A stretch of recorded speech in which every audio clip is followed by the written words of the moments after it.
You are standing on a frozen plateau in Norway, February 1943. The wind cuts through your coat.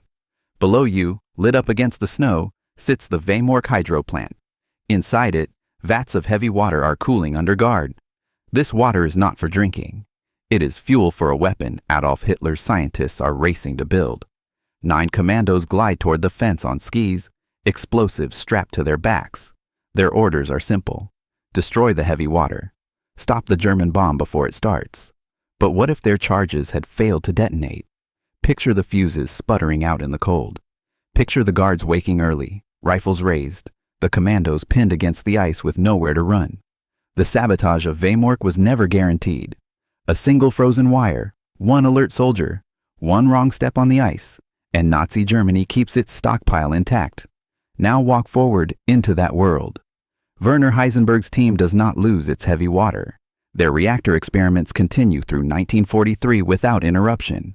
By early 1944, a controlled chain reaction hums quietly beneath Berlin, months before America's own reactor breakthroughs mature into a usable weapon. Germany is not close to a finished bomb, but it has something almost as dangerous: proof and leverage. Watch the ripple spread. Hitler's regime, cornered on every front, dangles the threat of an unfinished weapon over its remaining bargaining power, dragging out surrender negotiations and costing thousands more Allied lives in a war that refuses to end cleanly. In Washington, the Manhattan Project stops being a quiet insurance policy and becomes an open sprint, its budget doubling overnight as officials panic over Berlin closing the gap. Scientists who once debated using the bomb on Japan alone are pulled into new debates about a divided, contested Europe, where nuclear knowledge is no longer America's secret alone. Feel how the post-war map shifts. The United States never gets its brief uncontested nuclear monopoly, the one that shaped the earliest years of the Cold War. Instead, German engineers and salvaged research scatter into Soviet, American, and British hands within the same tense season, and the nuclear age opens as a three-way scramble instead of a one-nation head start. The nuclear nonproliferation framework you live under today is built by nations that clawed for parity from day one, not a club with one founding member and everyone else playing catch-up.